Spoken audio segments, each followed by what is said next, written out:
మంగళవారం సాయంత్రం స్థానిక జిల్లా కలెక్టరేట్ సమావేశ మందిరంలో సౌర విద్యుత్ ఉత్పత్తి మరియు వినియోగంపై APSPDCL SE net cap development మేనేజర్లతో కలిసి జిల్లా స్థాయి కమిటీ సమావేశం సంబంధిత అధికారులతో జిల్లా కలెక్టర్ వెంకటేశ్వర్ నిర్వహించారు.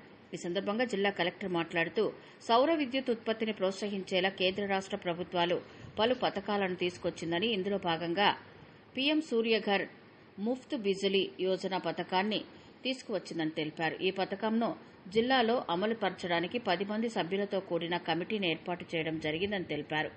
ఈ కమిటీలో జిల్లా కలెక్టర్ చైర్పర్సన్గా మరియు 9 మంది మెంబర్లుగా జిల్లా పరిషత్ సీఈఓ, జిల్లా పంచాయతీ అధికారి, డిఆర్డీఏ పీడీ, అలాగే lead bank manager, superintendent engineer, NABARD జిల్లా development manager, SPDCL superintendent engineer, net cap development manager, Tirupati 35వ వార్డు కార్పొరేటర్ మరియు ఇతర సంబంధిత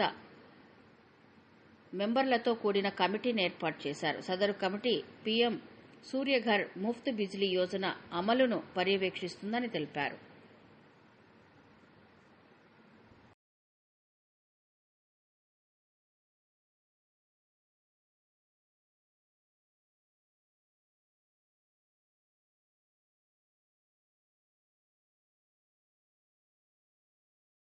Please like, share, subscribe Janabheri News.